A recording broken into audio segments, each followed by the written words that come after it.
Что если я скажу, что этот мяч я смогу вывернуть наизнанку, не разрывая его и не проделывая в нем дырок?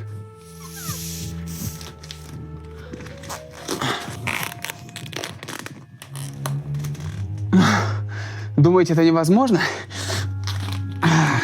А вот и нет. Такое легко можно провернуть в топологии. Топология – самый красивый раздел математики. Он о поверхностях и превращениях. Поверхность этого мяча – сфера. Вот только материал, из которого он сделан, недостаточно гибкий, чтобы его вывернуть. И он не может проходить сквозь себя. Но представим, что все это у нас есть. Как мы тогда вывернем сферу? Берем один полюс, протягиваем через другой, но на экваторе у нас образуется перегиб. Видите? В топологии это запрещено. Пробуем сделать немного по-другому. Но результат тот же. Получается, что сделать этого невозможно.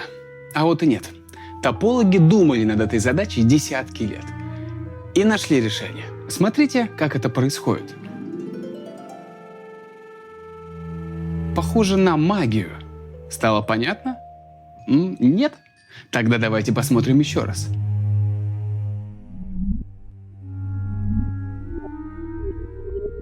Да, думать о таком немного больно для мозга, я согласен, но это только начало. В этом выпуске будет много такого, что сложно себе представить. Он как выпуск с коллайдером взорвет вам мозг. Сразу предупреждаю, мне потребуется ваше воображение. В этом выпуске мы будем много гнуть, вращать, проходить сквозь себя и обращаться к геометрии, о которой не говорили в школе.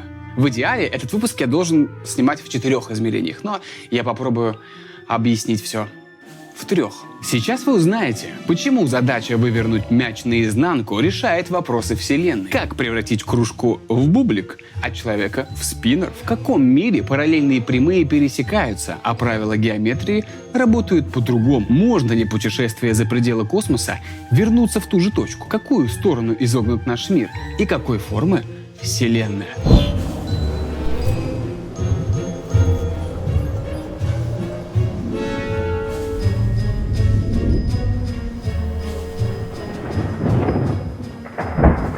Йоп, и Ян.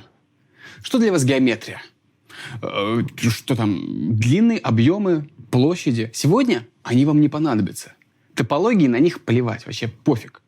Ей интересны только поверхности и их превращения. Это самый красивый и странный раздел математики. Все объекты в топологии считаются как бы резиновыми. Их можно вращать как угодно, делать с ними что угодно. Главное, чтобы не было складок, склеек и разрывов. А то произойдет взрыв. Топологию называют еще резиновой геометрией. Несмотря на ее резиновость, в ней не все позволено. Разные типы поверхности отличаются примерно как ноутбук и конь. Лошадь. Пони. Какая разница? Ну вы поняли. Главное, понятно, насколько все серьезно. Смотрите, вот сфера. У нее есть своя фишка. Любую замкнутую линию можно стянуть в точку. А вот бублик. Или, как его называют в математике, тор. С ним такое уже не прокатит. Как ни крути, как ни старайся. В топологии это значит, что у них совершенно разные поверхности. Зато у тора одинаковая поверхность с кружкой. У обоих всего одна дырка, так что их легко превратить друг в друга. Никаких разрывов, склеек и новых дырок не нужно. Этот процесс примерно как стеклодув, да? Если есть одна дырка, то можно выдуть все, что угодно с одной дыркой. Вот стеклодувы, кстати, хорошие топологи. Они понимают, что такое поверхность. То есть с точки зрения топологии бублик и кружка абсолютно одинаковы. Или гомеоморфны. Это работает с любым количеством дырок. Смотрите, сфера без разрывов может превратиться в стакан. Добавляем ей дырку, стакан превращается в кружку, которая может превратиться в бублик. А если ему добавить дырку, то получится очки. Еще одна дырка и выходит крендель и так далее. Каждый раз добавляя дырку, мы рождаем новую поверхность. Таким способом можно получить бесконечное количество фигур, хоть миллион. С этим понятно, да? Сфера гомеоморфна стакану, кружка бублику или тору, а очки двойному тору. А чему тогда гомеоморфен человек? Чтобы это выяснить, нужно посчитать, сколько у нас дырок. Да, видите вот эту дырку? Вот.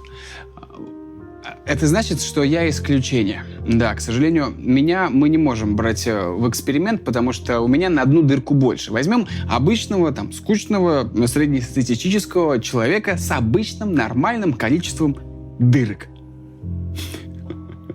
Звучит смешно, просто я... Ну ладно, продолжим. Анус, выходы половых органов, рот, уши и ноздри. Получается 7 отверстий. Вроде все верно, да? Вот только сегодня мы знаем, что половые органы — это дырки, это тупик, да? Это такая дырка в одну сторону. Это впадина больше. Вот, она не сквозная. Уши заканчиваются барабанными перепонками. Это тоже не сквозные дырки. Так что мы их в расчет не берем. Считаем, что у человека есть только вход и выход желудочно-кишечного тракта и носоглотка с ноздрями. Получается 4 соединенных друг с другом отверстия. Совмещаем их вместе и получаем, что человек гомеоморфен тройному тору или просто спиннеру. Да, вот эта вот игрушка, которая побывала в невесомости, это и есть вы. А теперь сцепите пальцы, как это делаю я. Смотрите, сцепили, да? А теперь попробуйте разоединить руки. Разоединить как-нибудь. Не получается, да? Неудивительно. Даже самый гибкий человек на свете не смог бы провернуть такой финт. А вот топологи делают это с легкостью. Смотрите, превращаем человека в шарик сначала, растягиваем пальцы до тела, перекручиваем сначала один из пальцев, а за ним и другой. Опа! И руки распутаны. Теперь можно возвращать человеку его прежний вид. Такая вот резиновая магия. Но стоит добавить всего лишь один элемент, и вся система рушится. Наручные часы. Снова превращаем человека в шарик. Часы падают на тело, растягиваем пальцы, раскручиваем их, но одновременно закручиваем и ремешок часов. Превращаем фигуру обратно в человека и руки не расцепить, потому что теперь их связывают часы. Так, одна деталь вроде ручки у кружки или часов на руке у человека меняет всю игру. Занимательно, да? А вот теперь вопрос для тех, кто путешествует на Google Maps. Вот карта мира. Нужно проложить на ней кратчайший маршрут из Москвы в Нью-Йорк. Как это сделать? По прямой, да? Или стоит сделать дугу через Гренландию? А может, наоборот, через Испанию? Или стоит вообще полететь через Северный полюс? Очевидно же, что по прямой быстрее, да. А вот и нет. Правильный ответ – сделать дугу через Гренландию. Почему? Потому что мы живем не на плоской карте, а на глобусе. Здесь заканчивается то, к чему мы привыкли. Начинается неевклидовая геометрия. А это вообще другой мир.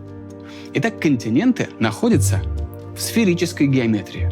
Если в обычном плоском треугольнике сумма углов 180, то сумма углов треугольника на сфере больше 180 градусов, а параллельные прямые сходятся на полюсах. На Земле мы их называем меридианами. Кратчайший путь между этими точками уже не прямая линия. Согласитесь, это немного не то, к чему нас готовили в школе. И если разрезать глобус, как арбуз, и разложить в плоскую карту, видно, насколько северная дуга короче остальных путей. И лишь когда мы заполняем пробелы, плоская карта начинает нам врать. А что если наоборот? Мы захотим, чтобы сумма углов треугольника была меньше 180 градусов. Что мы получим? Мы получим геометрию Лобачевского, в которой плоскость имеет обратную кривизну. Она похожа на седло. В таком пространстве параллельные прямые пересекаются, а треугольник скукоживается так, что сумма его углов становится меньше 180 градусов. Так, это все странности, которые нам может вообще предложить геометрия на сегодняшний день? Нет. Есть куда еще более странные неевклидовые геометрии. Смотрите, в этом пространстве мы ходим из одной комнаты в другую. Комнат вроде бы 4, да? На самом деле всего 3. Красная, зеленая и голубая. Но мы не замечаем этого. Наши мозги просто привыкли думать таким образом. Но математика говорит нам, что это реально. Можно провернуть и обратный твист. В этом здании не 4, а 6 комнат. И это не предел. Мы можем засунуть сюда сколько нам захочется комнат. А вот маленькая с виду арка, внутри которой помещается длиннющий туннель. Смотрите, прямо как в Гарри Поттере, когда у маленькой палатки был огромный внутренний мир. Так что это не вымысел фантастов. Это математика. И ее можно увидеть своими глазами. Да, сегодня, прямо сейчас идите. В виртуальной реальности. Обычно вы ограничены размерами комнаты. И перемещаться по локациям без телепортации не можете. Но, используя неевклидовую геометрию, смотрите, мы можем уместить все локации в одно помещение. Теперь, двигаясь по кругу, мы заходим в разные комнаты. Там, где их помещалось 4, теперь помещается 16. И возникает вопрос, а зачем нужна топология и неевклидовая геометрия? Зачем нужна в нашей реальности, где мяч нельзя вывернуть наизнанку, а прямые упорно не хотят, параллельные прямые не хотят пересекаться? Зачем? Дело в том, что наш мир может оказаться гораздо сложнее, чем кажется. И чтобы объяснить это, давайте начнем с чего-то попроще. Двухмерный Пакман может перемещаться слева направо, но не может пересекать верхнюю или нижнюю границу. Тогда какой формы его мир? Соединяем боковые грани и получаем цилиндр. Это и есть мир, в котором живет Пакман. А в более расширенной версии Пакман мог переходить верхнюю границу и появляться снизу. Замыкаем другие стороны цилиндра и получаем Тор. Обновленный Пакман живет на Торе. А теперь посмотрите на кубик Рубика. Внутри него хитрые механизмы, которые передвигают элементы. Но нас интересуют не они, а цветные стороны кубика. Это поверхности. Их легко можно раскатать в плоскость, которую мы можем натянуть практически на любую форму, будь то тор, шар или поверхность геометрии Лобачевского. И все это будет логично и решаемо. Все это вы можете увидеть и порешать на экранах мониторов, ведь подержать в руках что-то из 4-го измерения не представляется возможным. Но в нашем физическом мире есть место, где головоломок ничуть не меньше. cccstore.ru. Забудьте все, что вы знали о сложности головоломок. Здесь есть пирамидки, мегаминксы с шестеренками, кубы необычных форм и наборы для тех, кто хочет попробовать все сразу. В разделе для мозговитых собран самый хардкор. Смотрите, что это, как это вообще как решать. Хочется разобраться. Это максимум хардкора, который вы можете получить в нашем трехмерном мире. Вы только посмотрите на это. Да, это старые добрые оффлайн головоломки. Ну как, по-новому обдуманные. Эта штука должна превратиться в куб. Попробуй, собери. Берешь самолет на 9 часов вот таких вот штук, хотя бы одну, вот такую, например, и все. Все на тебя смотрят. Настоящий челлендж. Но есть люди, их называют спидкуберами, для которых сборка превратилась в настоящий спорт. Кубик 3х3 они собирают за 4 секунды, одной рукой за 7 секунд, а с завязанными глазами за 15 секунд. Быстрее собирает только робот. Ему требуется всего полсекунды. Не очень заметно, да? Посмотрим еще раз. В cccstore.ru есть спортивные кубики с доработанным внутренним механизмом, которые легко можно вращать даже одной рукой. Их очень приятно крутить в руках, и они очень легко крутятся. Приятно, да? Сколько их тут? Я нажимаю на следующую страницу, смотрите, проматываю, они все не заканчиваются. Вам нужно просто на это посмотреть. Рили, серьезно? Черт возьми, там есть даже смазка для спидкубинга. Ссылка в описании. Но это, как обычно, не все. Промокод Топлес — это 10% скидка на это. На это и на весь вообще ассортимент. Вот эти головоломки — это то, что я выбрал. Они самые интересные, еще десяток. И я их отправлю тем, кто репостнет это видео себе на страницу. Распишусь на них, как обычно, знаете, пожелания оставлю вам и любовь. Если не знаете, что подарить на Новый год вашему другу-умнику, купите ему вот такие, например, штуки, и пусть попробует собрать. Посмотрим, как у него это получится. И к Новому году супер будет, чем заняться, да? Не нужно гулять и думать о том, как закончатся выходные. Сидишь и пытаешься собрать из этого кубик. А еще на втором канале мы посоревновались со спидкубером. Лично я несколько раз пытался, он даже с завязанными глазами, как это происходило, все по ссылке в описании на втором канале. Смешно, увлекательно. Можно смотреть всей семьей. Чуть-чуть мата. Чуть-чуть. Очень мало. Да нет почти. Да, нет, там нет мата. А мы вернемся к выпуску. Вся эта геометрия с человеком, который на самом деле спиннер, треугольником, сумма углов, который постоянно меняется, и пространством с бесконечными комнатами наводит меня на одну мысль. Так ли хорошо мы знаем мир, в котором живем? Нет. Пару тысяч лет назад мы были теми же Пэкманами, но серьезно. Наш мир был плоский.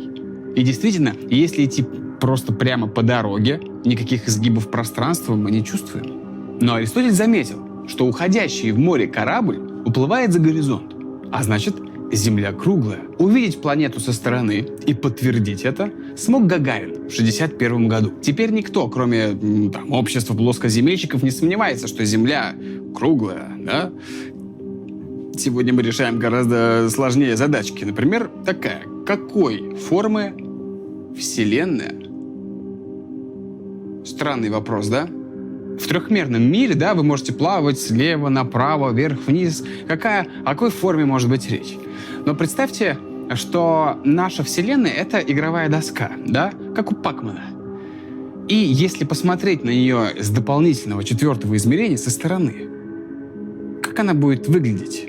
Какой будет формой? Эйнштейн доказал, что пространство — это не просто сцена, на которой разворачивается действие физики. Она может изгибаться вблизи массивных объектов, типа звезд, планет, черных дыр. Они в прямом смысле сминают пространство, как вот я, например, сминаю этот лист бумаги. Вот что я хотел показать. Вот. Бэмс. А некоторые объекты могут быть настолько массивными, что они не просто прогибают, да, пространство, они прям протыкают насквозь, настолько массивные. Через них можно пробраться из одной части пространства в другую, теоретически, да? Такой себе пример, но я вот как сообразил быстренько, с листочек взял. Ученые называют их червоточинами или кротовыми норами. И это тот самый объект, где топология встречается с астрономией. По-настоящему интересный вопрос, какую форму имеет Вселенная вдали от червоточин и черных дыр? То есть в том месте, где мы живем прямо сейчас. Представьте, что наш мир заполнен сеткой, как в ретро-вейве. Она может быть не только плоской, она может быть изогнута положительно или отрицательно. Это та самая сферическая геометрия, геометрия Лобачевского, о которой я говорил в середине выпуска. Вселенная может иметь любую форму. Но как узнать наверняка? Да? Как это проверить экспериментально? Есть способ. И для этого нужно заглянуть в очень далекие уголки Вселенной. Через 380 тысяч лет после Большого взрыва Вселенная стала прозрачной для света, и фотоны разлетелись во все ее уголки. Мы называем это реликтовым излучением, и оно очень однородно. В нем есть лишь небольшие отклонения в интенсивности. И это не просто красивая картинка, это слепок Вселенной, световой. И он позволяет измерить ее плотность. Если по формуле ЕМЦ квадрат превратить всю энергию этого света в массу, то получим такое. Если плотность будет больше 5,5 атомов водорода на 1 кубический метр, масса вещества будет искривлять пространство вокруг себя, и Вселенная замкнется в сферу. А если плотность окажется меньше этого числа, пространство изогнуто седлом. Ну а что если плотность будет равна критической массе? То наша Вселенная плоская и скучная. Орбитальный телескоп Планк измерил среднюю плотность Вселенной. Она оказалась равна как раз 5,5 атомов водорода на 1 кубический метр. То есть Вселенная плоская. А что ж такое? Снова выглядит так, как будто бы Вселенную кто-то настроил для нас. Но на этом странности не заканчиваются. Дальше становится еще сложнее, так что приготовьтесь, сейчас осталось чуть-чуть. Если Вселенная плоская, то это еще не значит, что она не может быть замкнута сама на себя, как плоский мир Пакмана, или замкнута в Тор. С нашим миром может быть такой же финт, только на одно измерение больше. Представьте, отправляясь в другой конец Вселенной, можно прийти в то же место, с которого начинали. Это как сбой в матрице. Выглядит это так. Каждая сторона мира соединена с противоположной. То есть, улетая наверх, вы появляетесь снизу, улетая вправо, вы появляетесь слева. Вот только я показывал куб, но последние данные астрофизиков говорят, что наша Вселенная — это трехмерная гиперсфера. Это не обычный шарик, это сфера, замкнутая в четырехмерном пространстве. Даже не пытайтесь представить ее в нашем трехмерном мире это невозможно. Можно построить модели, да. Это как пена для ванн. Множество пузырьков плотно прилегают друг к другу, только в случае с мирозданием пена состоит из одного и того же пузырька. То есть, если мы мысленно заглянем за пределы видимой Вселенной, то сможем увидеть и наш мир, только вывернутый наизнанку. Ломает мозг, не правда ли? Как это вообще можно представить? Поражает то, что мы, вот эти маленькие букашечки, пытаемся представить что-то из параллельных миров. И у нас это удается хоть как-то, да, сложно, да, представить, как вывернуть мяч наизнанку, но нам удалось. Сложно представить человека, как превратить человека в спиннер, но нам удалось. Нам удалось представить, как выглядит Вселенная. И, скорее всего, очень хотелось бы надеяться, что это правда, конечно. Но меня поражает просто размах человеческой мысли. Попробуй объясни это, например, ламе. Лама не поймет. Нет, собака тоже не врубится. Когда-то наш мир был простым и плоским. Потом, глядя на горизонт, мы поняли, что Земля круглая. Чуть позже мы поняли, что она вращается вокруг Солнца. 500 лет потребовалось доказать это другим. Знаете, когда Ватикан признал, что Земля вращается вокруг Солнца?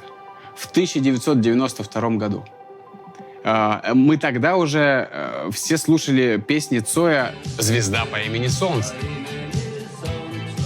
Сейчас мы мыслим в 4 измерениях. При этом сначала у себя в голове, а только потом в экспериментах. Мы — создание, которое видит дырку в кружке, и это заставляет нас задуматься, какой формы Вселенная. А после выяснить это, ставить эксперименты и доказывать это математически. Воображение помогало нашим предкам 1000 лет назад. Помогает нам и сейчас. Так что решайте сложные головоломки, пока летите куда-нибудь, едете. Задавайте сложные вопросы, ищите на них ответы и, как обычно, прокачивай свои мозги. Пока. Ребят, буду очень рад, если вы подпишетесь на мой Инстаграм. Это стоит того, иногда это стоит того, да. Иногда я стараюсь, пишу хорошие посты.